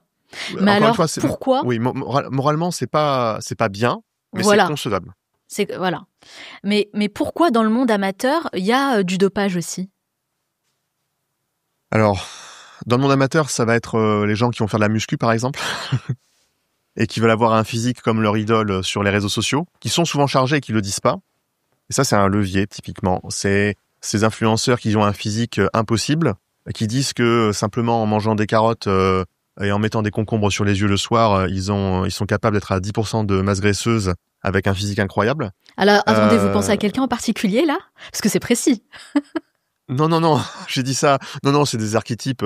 Il y a des gens bodybuildés qui disent qu'ils ne sont pas bodybuildés, qui ne prennent pas des produits, ce qu'on appelle des fake natty. Il y en a beaucoup, et particulièrement aux États-Unis d'ailleurs. Donc les influenceurs muscu sont dopés, selon vous ? Il y en a beaucoup, oui. Il y en a beaucoup ? Pas tous, mais il y en a beaucoup. Alors sans forcément donner de nom, mais comment on peut voir ça ? Comment on peut l'observer ? Alors c'est très compliqué par observation, parce que vous pouvez vous doper toute votre vie. Si vous vous entraînez pas correctement, vous allez ressembler à rien. Littéralement. Okay. Il y a des gens en salle de musculation qui ressemblent à rien, pourtant qui prennent des produits dopants, parce qu'ils ont la mauvaise méthodologie d'entraînement, ils savent pas s'entraîner. Parce que savoir s'entraîner correctement, c'est pas donné à tout le monde. Oui, malheureusement, parce qu'ils ont les risques sans les avantages. Et vous avez des gens qui... moi, par exemple, on m'a déjà accusé d'être chargé parce que ça fait 20 ans maintenant que je fais du sport, quasiment 20 ans, que je fais du sport à haut niveau, et j'ai un physique assez exceptionnel pour mon âge, mais c'est la méthode d'entraînement et c'est le fait que je réponds très bien aussi à l'entraînement. Bon. Pourquoi du coup les gens prennent des produits ? Il y a un aspect, évidemment, on veut ressembler à son idole. Ça, c'est un vrai problème. C'est l'idolâtrie des réseaux sociaux. Il y a aussi le manque de patience. La maturation musculaire, ça prend entre 5 et 10 ans, à peu près, à s'entraîner dur. Ouais. Quand on est adolescent, qu'on veut ressembler tout de suite à un bodybuilder pro, c'est trop long, 5 ans. C'est beaucoup trop long. Donc, et de 5 ans en faisant les choses bien. Faire les choses bien, déjà, c'est pas donné à tout le monde. Donc, et puis surtout à notre époque, on veut tout de suite maintenant. Oui, tout à fait. C'est pour ça qu'il y a beaucoup de dopage chez les jeunes. Il y a ce mélange-là. C'est l'impatience, la régénération TikTok, entre guillemets, et le fait que les influenceurs... alors pas trop en France, même si ça arrive de plus en plus, les influenceurs mentent littéralement sur ce qu'ils font. Ah oui, d'accord, c'est quand même... Mais c'est vrai. c'est vrai aussi dans le cinéma. Par exemple, vous prenez l'acteur Thor ou l'acteur Superman, Henry Cavill, qui a joué aussi dans The Witcher et compagnie. Ils ont pris des produits. Dès C'est qu'il y a quelque des chose de connu, hein. performances, en tout cas dans les films d'action, dès qu'on a besoin d'avoir un physique particulier, il y a dopage. Bah, en fait, quand quelqu'un prend 10 kilos de masse musculaire en 1 an ou 2, masse musculaire pure, Ouais. et en même temps maigri, donc perd de la masse grasse, c'est extrêmement douteux. Pour démotiver les jeunes, et les moins jeunes aussi, à prendre des produits dopants, on leur dit quoi concrètement ? La première chose, c'est que si ils prennent des produits, alors ouais, ils vont se bousiller la santé, certes, mais de manière concrète, ça veut dire quoi ? Ça veut dire que typiquement pour les stéroïdes, lorsqu'ils vont arrêter, chez les garçons, ils vont passer par une phase de dépression grave, puisque quand vous avez tous ces sauts qui sont très bas, votre testostérone décroît, et donc derrière, vous allez arrêter d'avoir envie d'avoir des relations sexuelles. Vous allez débander, littéralement. Les érections vont être très très compliquées. Ça, c'est un argument fort souvent, parce que les produits, ça se prend sous forme de cycle, les stéroïdes. On prend ça pendant 3 mois, on arrête, on reprend, on arrête. On se sent Superman, on se sent surhumain pendant 3 mois, et quand on arrête, on se sent dépressif. Ah, et ok. on a tendance à mettre en avant le côté Superman, mais le côté dépressif, le côté anxieux, le côté parfois suicidaire dans la phase down, elle est mise de côté et elle est relativisée. Alors c'est vrai qu'aujourd'hui, on sent que la jeune génération s'intéresse de plus en plus au bien-être et à la santé. Est-ce que vous, Vincent, vous percevez aussi ce changement ? Oui, alors ça c'est quelque chose d'assez historique. Il y a vraiment une fracture à l'heure actuelle qui s'opère depuis à peu près 5 ans entre ceux qui ont moins de 30 ans aujourd'hui et ceux qui ont, on va dire, plus de 40-45 ans, avec un espèce de ventre mou entre les deux, auquel j'appartiens d'ailleurs. En gros, la génération qui a 45 ans ou plus à l'heure actuelle, c'est une génération qui voit la santé au travers de la médecine. C'est-à-dire que tout va bien, tant que ça va, et quand ça va pas, on prend un médicament. On met pas en place un mode alimentaire différent ou une activité physique. C'est le médicament sauve tout, soigne tout. Et c'est encore plus vrai quand on s'éloigne dans des générations plus importantes, plus âgées. Il y a beaucoup plus cet aspect préventif par la musculation, par le cardio chez les jeunes, notamment en partie à cause ou grâce aux influenceurs fitness avec des corps de dieux grecs. Et donc les jeunes s'identifient à ça et ils ont envie d'aller dans cette direction. L'inconvénient, c'est qu'il y a un risque d'utilisation de produits dopants, mais l'avantage, c'est qu'il y a vraiment une mise en mouvement qui est bien plus importante chez les jeunes. Et c'est une vraie fracture qui existe, qui a commencé à s'opérer il y a très longtemps, mine de rien. Par exemple, ça a commencé à s'opérer avec le cinéma et Arnold Schwarzenegger avec typiquement je prends cet exemple-là. Dans les années 60-70, quand vous prenez les films Superman ou les films d'hommes forts, l'homme fort était fort simplement parce qu'on disait qu'il était fort. Il avait pas besoin d'avoir un physique de bodybuilder. Et celui qui a changé la donne, c'est Arnold Schwarzenegger par rapport à ça, avec le film Conan le Barbare, où on disait qu'il était fort dans le scénario, mais physiquement, ça se voyait qu'il était anormalement musclé. Et ça a amené à un changement, à une vague dans le cinéma, qui a aussi arrivé ensuite par un peu le sport comme le crossfit et le rap, mais beaucoup plus tard. J'en parle d'ailleurs dans un podcast sur le dopage. Et ça a du coup amené un changement dans la compréhension du corps humain et dans une espèce de mode pour le bodybuilding, donc le développement de la musculation. Ça a pris du temps. Dans les années 2000, il y a aussi la vague du crossfit qui a accentué les choses. Donc le crossfit qui est un sport qui est beaucoup plus connu à l'heure actuelle, mais l'idée de l'époque, c'était de dire oui, alors c'est bien d'être champion du monde de marathon, mais si c'est pour avoir le physique d'un champion du monde de marathon, si vous avez déjà vu un marathonien professionnel en vrai, ça fait pas forcément très envie. Ce sont des gens qui sont extrêmement secs, très très maigres, et d'un point de vue esthétique, c'est pas quelque chose qui fait envie à la majorité des gens. À l'inverse, un lanceur de poids professionnel, donc quelqu'un qui fait 2 mètres pour 150 kilos, très fort, mais aussi très gras, ça fait pas non plus envie d'un point de vue esthétique. Et chez les sportifs professionnels, en fait, il y en a très peu qui correspondent à des idéals sur le plan physique. Il y a plutôt les sprinteurs, les décathloniens qui ont des physiques harmonieux. Les crossfitters ont amené un peu cette idée de physique harmonieux, mais en étant un peu plus bulky, un peu plus musclé, notamment, c'est venu en partie de la mode du bodybuilding. Et ça s'est vraiment transféré chez les jeunes générations qui se sont mis à faire du sport intensif pour être à la fois performants et esthétiquement beaux. Est-ce que pour vous, justement, c'est une bonne chose, le fait que les jeunes se sensibilisent de plus en plus à cette culture du corps? Oui, globalement, c'est une très bonne chose, vu que le monde s'est beaucoup sédentarisé par rapport aux années 50. Typiquement, nos vieux qui ont 80 ans et plus, même si ils ont tendance à utiliser un médicament pour se soigner, lorsqu'ils étaient jeunes, eh ben, ils étaient pas du tout sédentaires, ils étaient très, très, très, très, très actifs. Donc, ce manque cette sédentarité excessive est compensée aujourd'hui par nos jeunes, par le fait d'aller en salle de sport, de se mettre à des sports de cardio, du cyclisme, etc., etc., etc. Donc ça, c'est plutôt une bonne chose. Vraiment, en moyenne, au global, c'est plutôt une bonne chose, tout ça. Et vous, Vincent, personnellement, j'aimerais beaucoup connaître vos routines santé, que ce soit côté alimentation, entraînement, hygiène de vie. Est-ce que vous pouvez nous dire un petit peu ce que vous appliquez à vous-même au quotidien?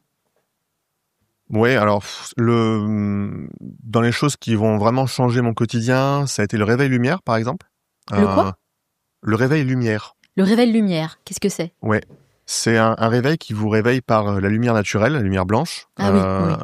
Et non pas par un bruit. Parce que lorsque vous êtes réveillé par un bruit alors que vous êtes en plein sommeil, c'est assez stressant pour l'organisme, mine de rien. Et quand c'est répété tout au long de la vie, ça peut être un stress inutile, accru. Donc... Ah oui, moi je trouve ça horrible. Ouais. Donc typiquement, le réveil lumière, ça a été une des choses qui m'a le plus adouci mon quotidien dans la vie. Qu'est-ce que ça change concrètement?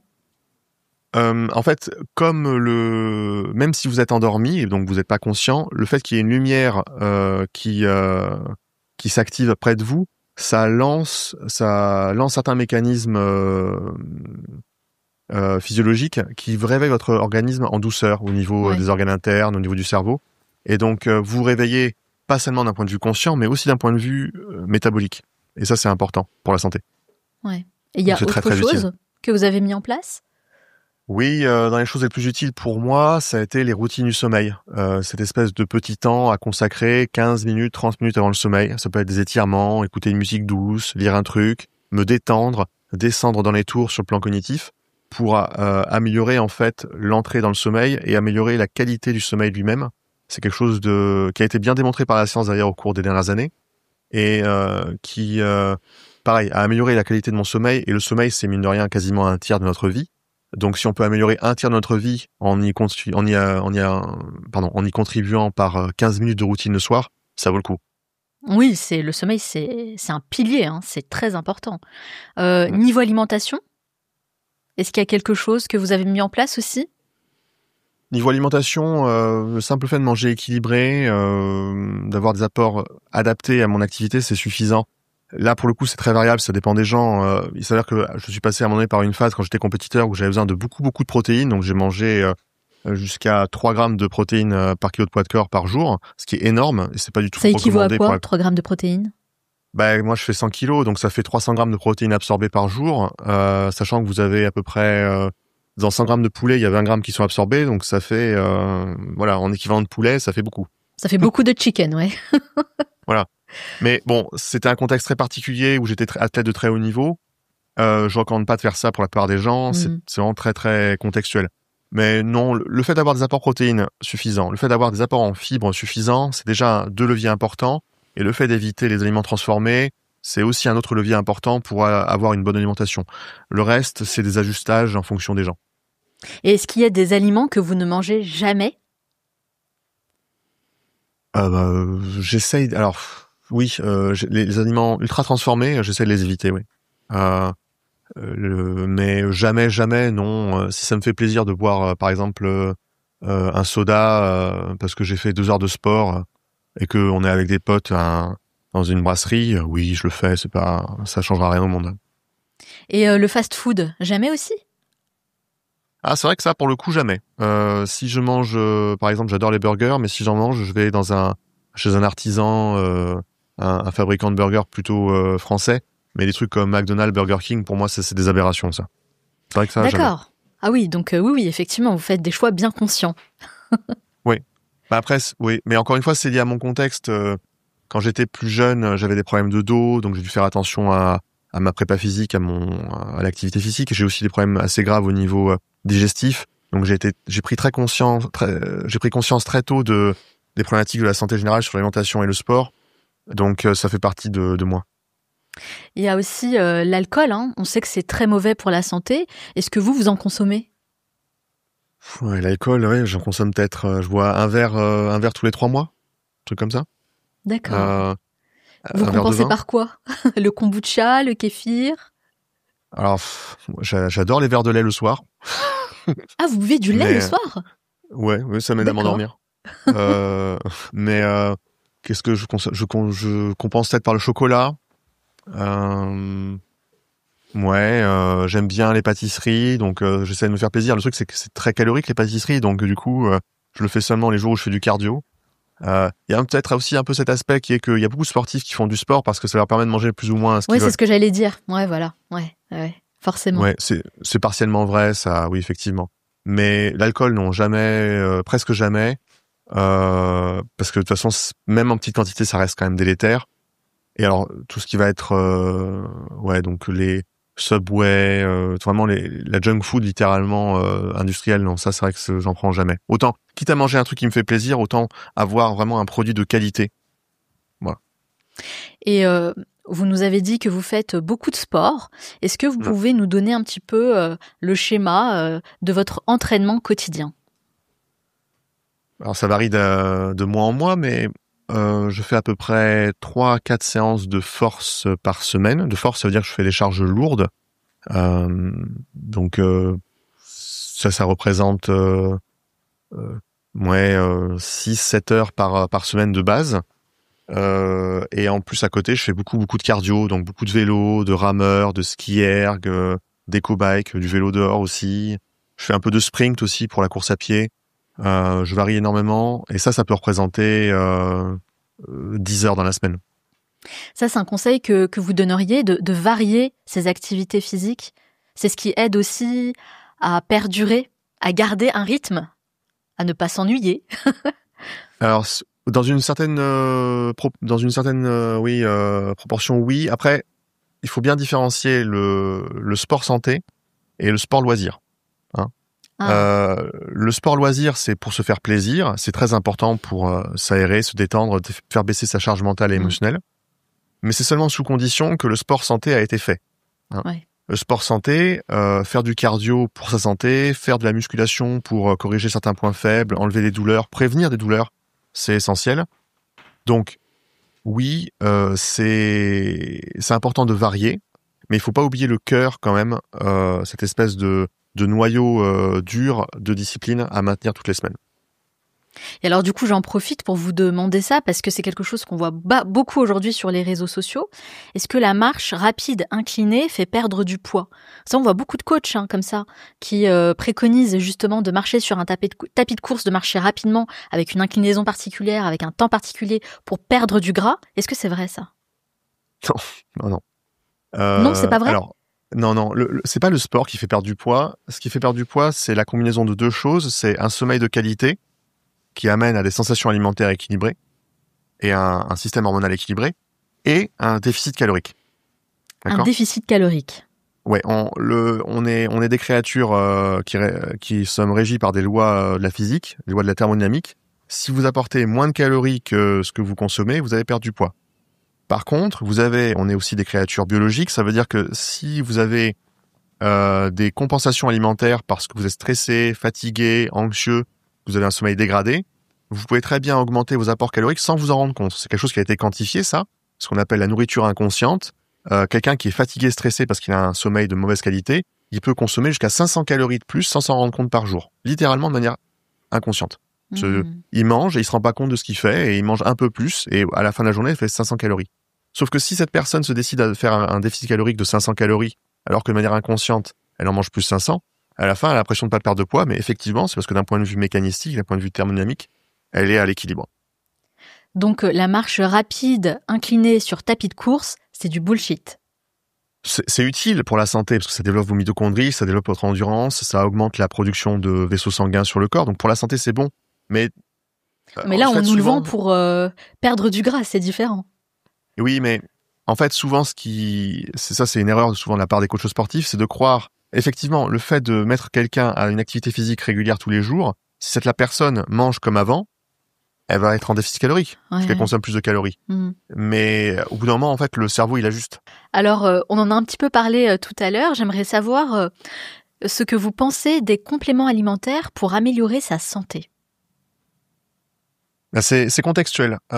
Si vous prenez des compléments alimentaires alors que vous n'avez pas réglé votre sommeil ou votre alimentation, vous faites les choses dans le mauvais ordre. Les compléments alimentaires, c'est un adjuvant utile dans une situation particulière qui ne peut pas être compensé, mais c'est pas la première solution. Donc, typiquement, quand on est fatigué, il faut d'abord regarder son sommeil. Il faut rééquilibrer son alimentation. Il faut voir les sources de stress dans sa vie. Il faut pas commencer à prendre des vitamines, du magnésium et du zinc en disant oh, je vais régler le problème. Ça n'a aucun sens de faire ça. Et à la fois les réseaux sociaux, mais également les lobbies qui vendent les produits en parapharmacie ont tendance à surfer là-dessus. Vous êtes fatigué, faites ça, réfléchissez pas.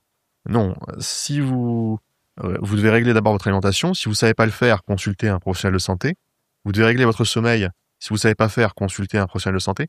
Vous devez régler votre gestion du stress, votre façon de vivre avec vous-même. Si vous savez pas faire, consultez un psychologue. Voilà, il faut accepter à un moment donné de ne pas tout savoir et de laisser la main à quelqu'un de plus compétent et de pas être dans le déni. C'est vrai ce que vous dites, finalement c'est devenu un véritable business, on voit des compléments alimentaires vraiment partout. Est-ce qu'il y a justement des compléments que vous jugez dangereux ? Oui, certains sont dangereux, il n'y en a pas beaucoup, heureusement. Vous avez le resveratrol, qui est dangereux, qui est d'ailleurs, c'est rigolo parce que ça a été mis en avant donc par un monsieur qui s'appelle David Sinclair aux États-Unis comme un agent anti-vieillissement qui prolongeait l'espérance de vie des souris ou des bactéries de 30%.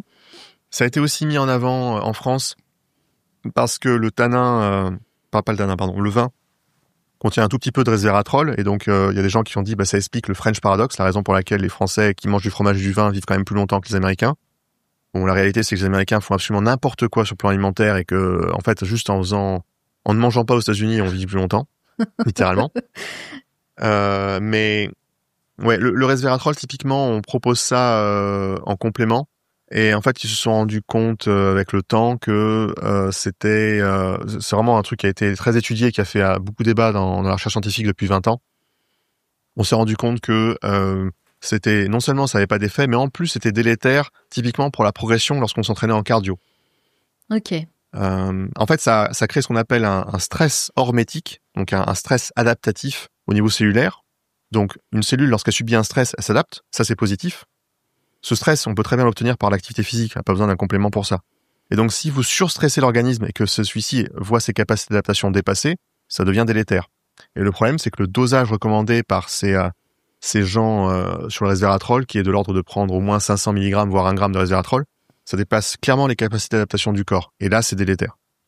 Et en plus, ça veut dire que ça coûte une blinde. Donc, c'est vraiment de l'arnaque. Et la spiruline, ça, c'est quelque chose qu'on voit absolument partout. Vous en pensez quoi ? Alors, la spiruline, c'est pas bon non plus, malheureusement. La spiruline, c'est pas bon ? Non, pour 2 raisons. La première, c'est que ça contient un neurotoxique. Ça, on en est certain depuis 10 ans maintenant. Alors bon, vous allez me dire, si vous prenez 1 g de spiruline, ça n'avait pas beaucoup de neurotoxiques. C'est vrai, mais toujours pareil. Un petit peu de poison tous les jours, ça n'aide pas pour la santé. Et ça a quoi comme effet, le neurotoxique ? Ça détruit littéralement vos cellules du foie et du cerveau. C'est comme l'alcool. C'est extrêmement grave. Oui, alors c'est extrêmement grave, mais ça peut vous rassurer. D'un autre côté, si vous prenez que 1 gramme ou 2 de spiruline par jour, c'est comme si vous étiez un peu pas alcoolique, mais c'est comme si vous preniez une bonne pinte d'1 litre par jour, quoi, en croyant que ça vous fait du bien. Bon, D'accord. Les rugbyman ont vécu avec ça pendant des années en se disant la pinte de récupération, c'est important. Est-ce que c'est valable pour toutes les spirulines, même celles qui ont, vous savez, ce label EcoCert ? Alors, EcoCert, c'est juste dire que la fabrication est écologique, mais ça change pas la nature de la molécule. D'accord. Après, il y a un autre problème avec la spiruline, mais qui est plus général aux algues vertes, c'est qu'elles contiennent de la vitamine B12 analogue, qui est une forme modifiée de la vitamine B12 classique, et qui se met sur les récepteurs de la vitamine B12 dans notre corps, mais qui n'est pas active. Et le problème de ça, c'est que souvent la spiruline, c'est pris, par exemple, par des gens qui sont véganes, qui consomment pas de vitamine B12, en pensant que la vitamine B12 contenue dans la spiruline est un bon complément, ce qui est vrai en théorie, sauf que comme c'est la vitamine B12 analogue, ça n'a pas d'effet, et la vitamine B12 n'a aucun effet, cette vitamine B12 analogue n'a aucun effet spécifiquement sur le corps, et donc on peut se retrouver en carence, et la carence en vitamine B12 amène à beaucoup de problèmes de santé assez graves, et le pire, c'est que comme elle ressemble à la vitamine B12 classique, à la prise de sang, eh ben, on croit qu'il n'y a pas de carence. Ah, à ce point-là, c'est sournois. Oui, c'est très sournois. D'accord. Donc, si j'ai bien compris, la spiruline, vous déconseillez. Je déconseille. Après, si vous avez une alimentation équilibrée, que vous avez des sources de vitamine B12 et que vous voulez prendre de la spiruline à côté, bah, c'est pas très grave, ça vous fera rien. Ce sera un tout petit peu délétère de manière chronique, mais bon, c'est moins grave que de fumer une cigarette par jour. Et alors, il y a autre chose dont j'aimerais parler, c'est le collagène. Ça, c'est quelque chose qu'on voit partout également. Les gens aiment bien l'ajouter, par exemple, à leur smoothie. Vous en pensez quoi, vous, du collagène ? Alors, c'est un débat scientifique qui dure depuis 20 ans, qui est pas encore fermé, hein, ça reste toujours ouvert. La grande question du collagène, c'est de savoir si les morceaux de collagène qui sont absorbés par l'intestin sont intégrés aux structures tissulaires, osseuses, au niveau du cartilage, et que donc ça aiderait à régénérer le cartilage, typiquement. Il semblerait que la réponse soit non, quand même, à l'heure actuelle. Le contre-argument de ça, c'est de dire que oui, mais les études qui mesurent ça, elles mesurent ça sur 4, 8, 16 semaines. Or, le cartilage, pour qu'on voit des effets régénératifs, il faut que ça dure minimum 6 mois. Entre 6 mois et 3 ans. Donc bon, on a en attente de ces études qui soient un peu plus affinées. Mais bon, en attendant, on semblerait que ce soit pas le cas. Par contre, on sait que le collagène a un effet résolutif de l'inflammation. C'est-à-dire que lorsque ces molécules entrent dans notre corps, elles activent en cascade la résolution de l'inflammation, c'est-à-dire qu'elle dit à notre système immunitaire, ok, ça sert à rien de s'enflammer à ce point, il faut redescendre dans les tours. D'accord. Et ça peut être intéressant lorsqu'on a une inflammation chronique de bas grade ou que on a de la douleur aiguë à cause d'une blessure. Ça peut faire décroître la douleur.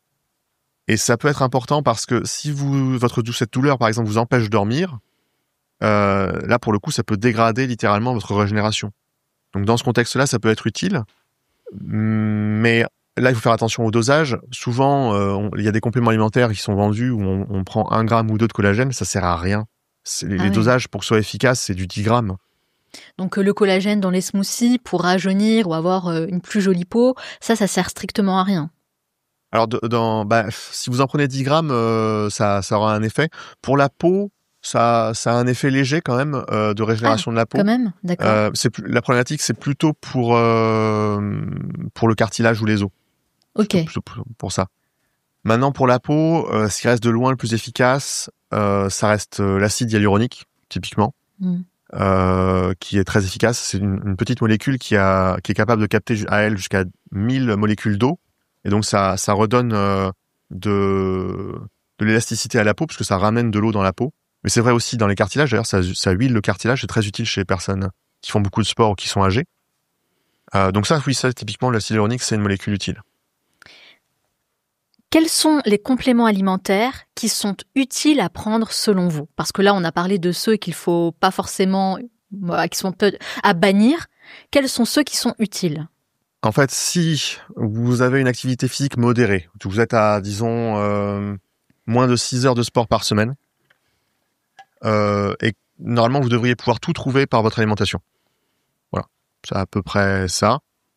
Par contre, en admettant cette situation-là, si vous avez plus de 40 ans, il y a des compléments qui commencent à devenir utiles parce que le corps vieillit. En particulier, il y a quelque chose qu'on arrête de produire, ou pas qu'on arrête de produire, mais qu'on produit de moins en moins avec le temps, qui est la coenzyme Q10, qui est une molécule essentielle au fonctionnement mitochondrial. Et encore une fois, je le répète, les mitochondries sont un des leviers les plus puissants qui existent pour être en bonne santé et pour vivre longtemps. Et le fait de manquer de cette coenzyme Q10, typiquement, ça peut amener aux crises cardiaques quand on est âgé.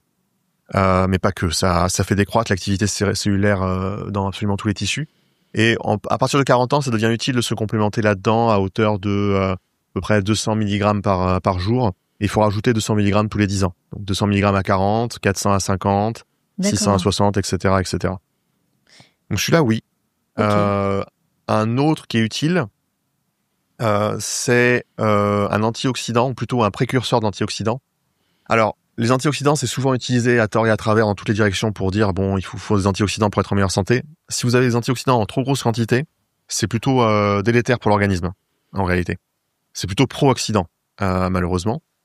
Mais encore une fois, lorsqu'on commence à vieillir, après 60 ans, 50 ans, on manque d'antioxydants en production interne, en production endogène.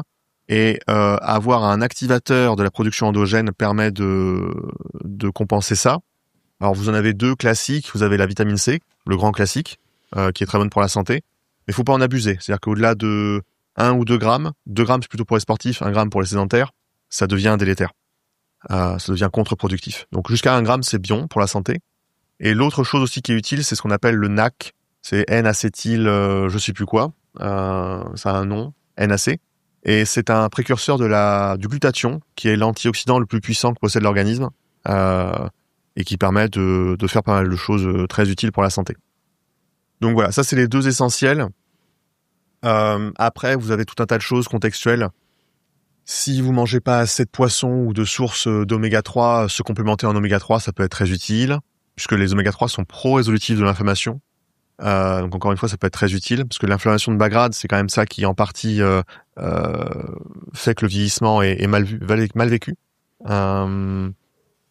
Et pour lutter contre la sarcopénie, la créatine peut être aussi également très utile, parce que elle a tout un tas de vertus au niveau métabolique, même au niveau d'ailleurs cérébral. Il semblerait depuis quelques études là récemment, il y a pas mal de buzz là-dessus, même si ça reste à confirmer. Mais la créatine, c'est seulement si vous n'avez pas de problème de rein. Parce que si vous avez des problèmes rénaux, ça peut accélérer le vieillissement de vos reins. Donc faire attention par rapport à ça.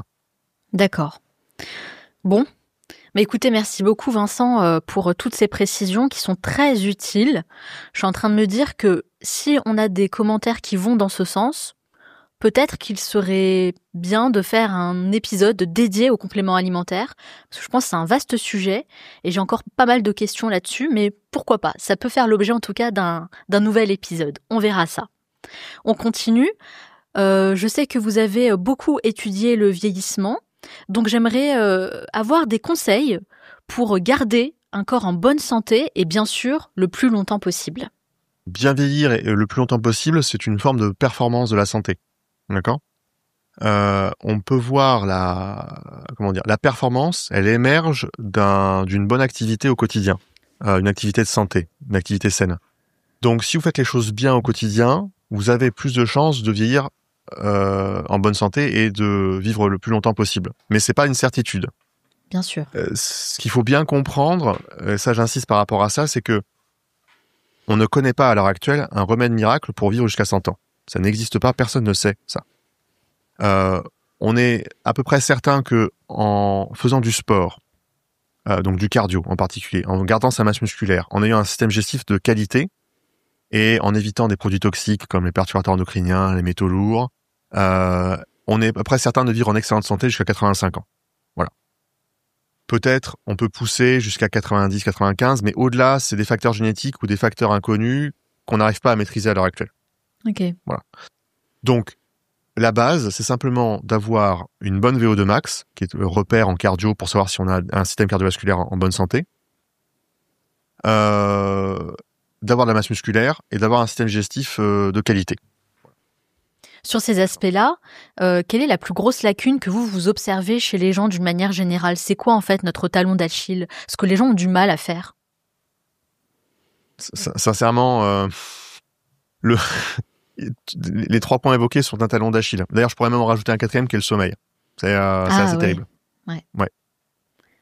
Parce que le sommeil est la phase où on crée les adaptations sur le plan physiologique et où on se restaure sur le plan métabolique et immunitaire. Donc, si vous dormez mal, mais que vous avez une alimentation exceptionnelle ainsi qu'une activité physique régulière, vous irez pas non plus très loin. Donc, faire attention à toutes les fondations pour que la maison tienne le plus longtemps possible.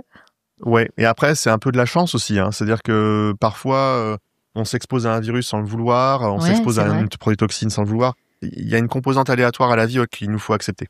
Oui, il y a des périodes de la vie, effectivement, des expériences, des choses qu'on ne peut pas maîtriser. En tout cas, Vincent, je vous remercie beaucoup d'avoir partagé autant de valeurs avec nous aujourd'hui. C'était passionnant, c'était super intéressant. Vous êtes vraiment rentré dans le détail et c'est ce qu'on voulait pour cet entretien. Donc, merci infiniment. Mais vous le savez, ce n'est pas totalement fini.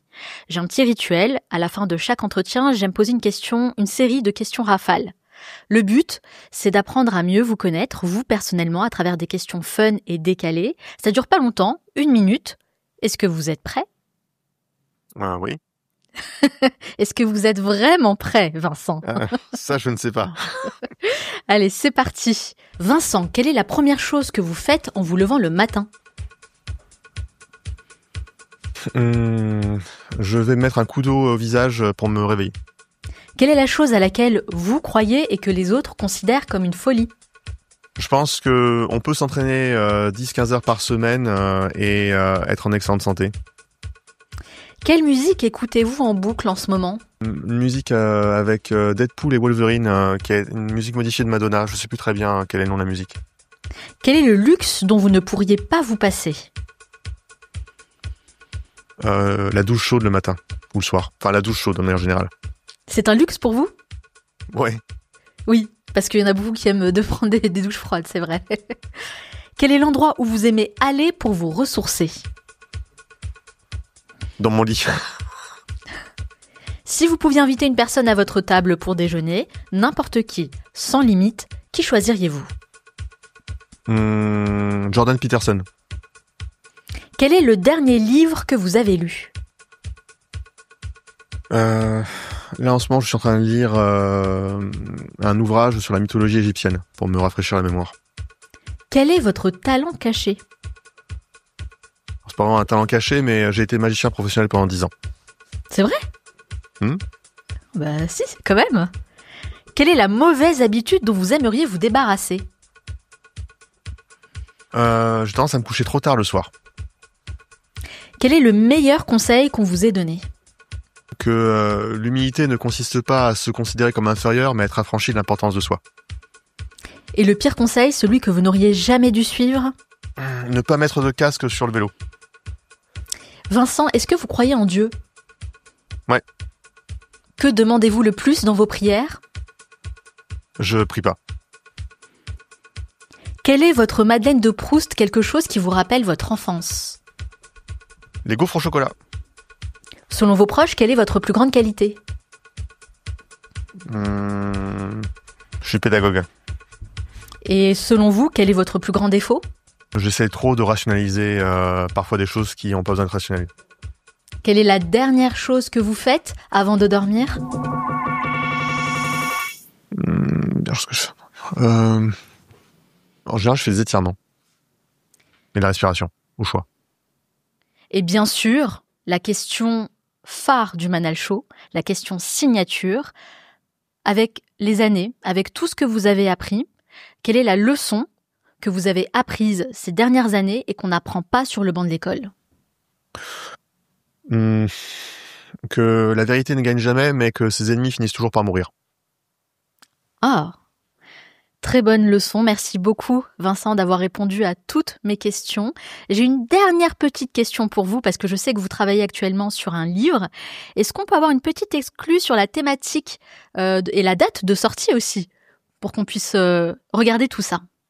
Alors, j'ai déjà écrit un bouquin qui va sortir probablement dans les 6 prochains mois sur les mitochondries et le fructose, justement, sur les deux ennemis invisibles de la société moderne et les conséquences sociales et physiques, physiopathologiques que ça peut avoir. Et on m'a commandé un bouquin également sur les compléments alimentaires qui lui sortira dans 1 an, probablement 1 an et 2-3 mois. D'accord. Bon courage en tout cas pour l'écriture, pour la publication, parce que c'est pas rien d'écrire un livre, ça demande beaucoup de temps et d'énergie, n'est-ce pas ? Oui, beaucoup, oui. Si on veut en savoir davantage sur vous, sur ce que vous faites, où peut-on vous retrouver ? Alors, vous pouvez taper mon nom et mon prénom dans Google et puis ça vous enverra vers soit mon site personnel, soit Instagram, sur YouTube également. Bon, il y a le choix. D'accord, bon, on va quand même aider et mettre tous les liens en description de cet épisode. Merci infiniment Vincent, je vous souhaite beaucoup de succès dans tous vos futurs projets. Merci à vous.